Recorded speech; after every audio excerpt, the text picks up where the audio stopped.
The Arabian Sea is currently hosting the most significant concentration of naval tonnage since the Operation Midnight Hammer mobilization of mid-2025. The USS Abraham Lincoln Carrier Strike Group has entered the CENTCM area of responsibility, shifting the regional kinetic baseline. This is not a diplomatic signal. It is a logistical architecture designed for sustained high-intensity sorties. While the State Department discusses negotiation protocols in Vienna, the Pentagon is solving a physics problem in the Persian Gulf. The variable is access, specifically, the airspace and basing rights of the Gulf Cooperation Council states. Publicly, Riyadh and Abu Dhabi have issued standard denials regarding the use of their territory for offensive operations against Iran. This rhetoric is a structural necessity, designed to insulate their energy infrastructure from immediate Iranian ballistic retaliation. However, in the domain of power politics, public statements are often inverse indicators of private operational compliance. The Gulf monarchies operate under a security dilemma. They fear Iranian retaliation, but they fear an emboldened, nuclear-capable Iran more. General Jack Keane, a strategic analyst familiar with this theater, identifies this divergence between public optic and private action. The no is not a refusal of capability. It is a request for plausible deniability while the assets are positioned. The current U.S. administration understands this dual-track reality, maintain diplomatic silence while finalizing the kill chain. Sharing operational plans with allies during active negotiation channels creates information leaks that degrade strike efficacy. Security compartmentalization is paramount when the target set involves hardened, subterranean nuclear facilities. The diplomatic narrative suggests a potential deal, but the force posture suggests a preparation for deal failure. Negotiations without a credible coercive alternative are mathematically destined to fail against a regime like Tehran. We are observing a classic negotiation under fire strategy, where the fire is currently potential but rapidly becoming kinetic. The timeline is dictated by Iran's nuclear breakout velocity, not by the pace of diplomatic cables. Previous administrations attempted to manage this file through containment and economic incentivization. That strategy resulted in a linear increase in Iranian centrifuge capacity and proxy network density. Since 1980, 7 U.S. presidencies have cycled through various forms of appeasement and limited confrontation. The result is a regime that controls 4 Arab capitals and threatens the Strait of Hormuz choke point. The system logic of the past 40 years has been to delay confrontation, thereby increasing the cost of the eventual conflict. General Keane argues that we have reached the terminal phase of that delay strategy. A return to the 2015 JCPOA framework is strategically obsolete given the technical advancements at Fordo and Natanz. Restoring a breakout time of 12 months is physically impossible without the destruction of advanced centrifuge cascades. Any deal signed now would merely finance the regime's internal security apparatus and its external proxy logistics. This injection of capital would extend the lifespan of a system that is currently exhibiting signs of terminal structural decay. The Iranian economy is contracting, with inflation efficiently destroying the purchasing power of the middle class. Intelligence estimates suggest the regime's internal stability is more fragile than at any point in the last decade. Massive protests have transitioned from political dissent to existential economic desperation. The regime has responded with lethal force, killing thousands, yet the entropy within the system continues to accelerate. Negotiating a deal now acts as a stabilizer for a system that is naturally heading toward collapse. It is a strategic error to provide a lifeline to an adversary when gravity is already doing the work. The alternative is to utilize the assembled military capacity to accelerate this collapse rather than arrest it. This approach requires a tolerance for short-term chaos to achieve long-term regional realignment. The Israelis have long operated under this paradigm, recognizing that the threat is existential, not theoretical.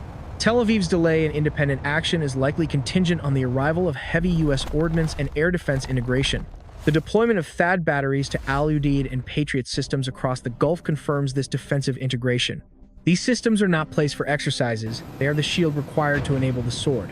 The sword in this context is a campaign of precision strikes targeting the regime's centers of gravity.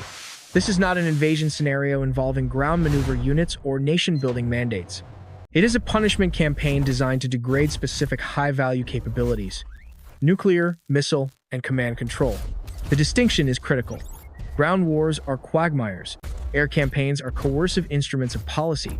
Ambiguity regarding U.S. intentions forces the Iranian leadership to recalculate their survival probabilities daily.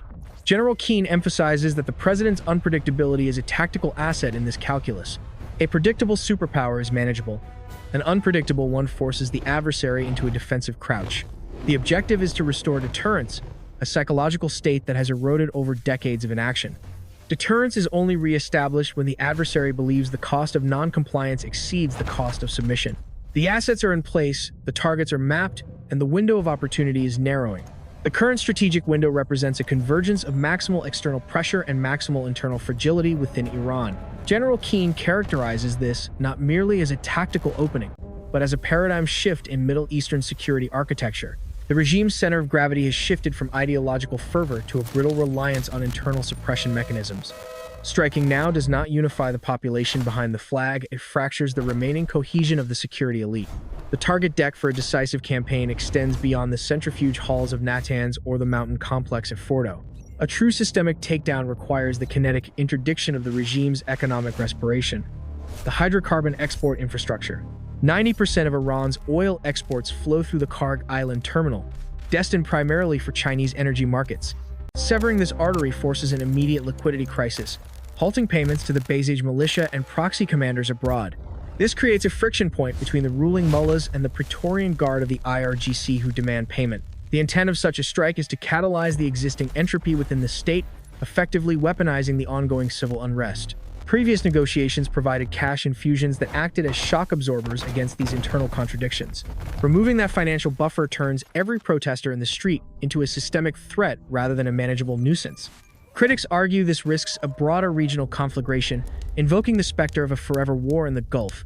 However, a cold assessment of the adversary's order of battle reveals a significant degradation in their force projection capabilities. The Ring of Fire strategy, relying on Hezbollah and Hamas to deter Western action, has been systematically dismantled by Israeli operations.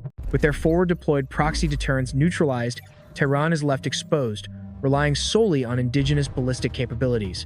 The regime possesses a substantial arsenal of medium-range ballistic missiles, specifically the Ahmad and Sejil families. Yet, the utility of these assets is binary. They can be used once, inviting a regime-ending counterstrike. This creates a use-it-or-lose-it dilemma for the supreme leader, where launch orders likely signal the end of his rule. U.S. intelligence assessments prioritize capability over rhetoric. The bluster from Tehran masks a profound conventional weakness. The Iranian Air Force is archaic, operating airframes that predate the 1979 revolution, offering zero contest to fifth-generation dominance. Therefore, the threat vector is narrowed strictly to missile, drone, and asymmetric naval swarming tactics in the Strait. To counter this, the U.S. has established a layered integrated air and missile defense architecture across the Arabian Peninsula. This grid integrates Aegis-class destroyers at sea with land-based Patriot and THAAD batteries to create a saturation-resistant shield. The deployment of these assets serves a dual function, protecting Allied infrastructure and clearing the skies for offensive sorties. We must distinguish between a punitive raid and a campaign designed to induce regime collapse through strategic paralysis. The former resets the clock by a few years, the latter fundamentally alters the geopolitical map of the hemisphere. General Keane argues that the hesitation of the last decade was based on a miscalculation of Iranian resilience. The assumption was that the regime was a permanent fixture. The data now suggests it is a hollowed-out shell. Engaging in diplomacy with a dying organism only serves to transfer resources from the West to the organism's life support. The historic opportunity is the ability to synchronize American air power with the aspirations of the Iranian street. This does not require American boots on the ground, a metric often used to falsely conflate intervention with occupation. It requires the political will to withstand the initial diplomatic fallout and the inevitable spike in global oil futures. The energy market disruption would be transient, whereas a nuclear-armed Iran represents a permanent disequilibrium. Gulf allies, despite their public posture, privately recognize that a nuclear Tehran is an existential threat to their monarchies. Their refusal of airspace is a diplomatic firewall, while their radar data feeds likely remain integrated with CENTCOM. The operational reality is that modern standoff munitions reduce the absolute necessity for overflight rights from every neighbor.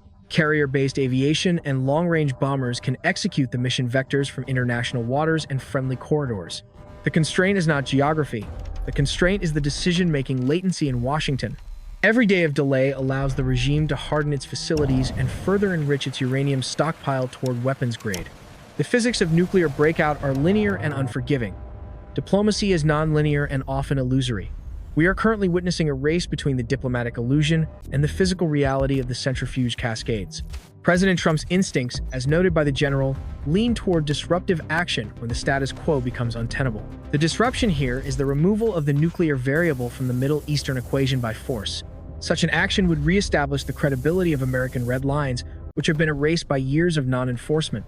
A strike would also send a secondary signal to Beijing regarding the cost of underwriting rogue state economies. It forces China to recalculate the risk premium associated with its energy security dependence on the Persian Gulf. Ultimately, the decision rests on a tolerance for short-term volatility to secure long-term stability. The alternative is a stabilized volatility, where a nuclear Iran holds the global energy supply hostage in perpetuity. The assets are positioned, the target folders are updated, and the strategic logic has closed the circle. Regarding the threat of asymmetrical retaliation outside the Middle East, the operational capacity of Iranian sleeper cells is often overstated. Intelligence indicates that the regime lacks the command and control cohesiveness required to execute complex synchronized attacks on Western soil. The primary threat vector remains regional, short-range ballistic saturation aimed at allied energy nodes and forward operating bases. However, the U.S. force posture has shifted from a reactive containment stance to an active offensive prepositioning. The naval and air assets currently on site possess the bandwidth to conduct simultaneous defensive interceptions and offensive decapitation strikes. The mission profile includes the capability to target the regime's leadership hierarchy, severing the head from the body. This offensive capability is the only language that translates effectively across the negotiation table in Vienna. General Keane asserts that the regime is economically anemic, dependent entirely on Chinese purchases to maintain basic state functions. Interdicting this revenue stream is not merely an economic sanction. It is a kinetic dismantling of their sovereign viability. The regime's ballistic missile inventory, while numerically significant, suffers from reliability issues and vulnerability to pre-launch destruction. U.S. targeting cycles are faster than Iranian launch protocols, creating a window where launchers can be neutralized before firing. The fear of a regional war ignores the asymmetry of the combatants involved in the current theater. A conflict between a global superpower and a hollowed-out pariah state does not result in a regional war. It results in a regime collapse. The narrative of escalation is often deployed by the regime itself as a psychological weapon to deter Western intervention. Decades of rhetoric have conditioned Western policymakers to view Tehran as a near-peer competitor rather than a fragile dictatorship. Stripping away the bluster reveals a military apparatus suffering from chronic underfunding and technological stagnation. The strategic imperative is to ignore the noise of the rhetoric and focus exclusively on the signal of physical capability. We are standing at a bifurcation point in history where the trajectory of the Middle East will be set for decades. One path leads to a nuclear-armed theocracy dominating the region through terror and energy blackmail. The other path leads to the neutralization of this threat and the potential liberation of the Iranian populace. This is the paradigm shift General Keane identifies, the transition from managing a chronic problem to solving it. The risks of action are quantifiable and manageable. The risks of inaction are unbounded and catastrophic. Delaying this confrontation transfers the advantage to the adversary, allowing them to dictate the time and place of engagement. Leadership in this context is defined by the willingness to act on imperfect information to prevent a perfect disaster. The political will to authorize kinetic action is the final variable in an otherwise solved strategic equation. If the executive branch aligns its decision-making with the operational reality on the ground, the outcome is deterministic. The buildup is complete, the allies are implicitly aligned, and the adversary is at its historical nadir. We are observing the final moves of a 40-year chess match, where checkmate is visible on the board. The question remains whether Washington will make the move or allow the clock to run out. In the unforgiving arithmetic of geopolitics, hesitation is indistinguishable from defeat. The assets in the Gulf are not there for a show of force. They are there to force a conclusion. As the diplomatic window closes, the military window opens, offering a singular opportunity to reset the global order. The era of containment has failed. The era of decisive resolution has theoretically arrived. History does not reward the cautious in moments of structural transition. It rewards those who seize the initiative. The continued existence of the regime in its current form is incompatible with the security architecture of the 21st century. We are witnessing the friction between an obsolete revolutionary ideology and the hard power of a modern superstate.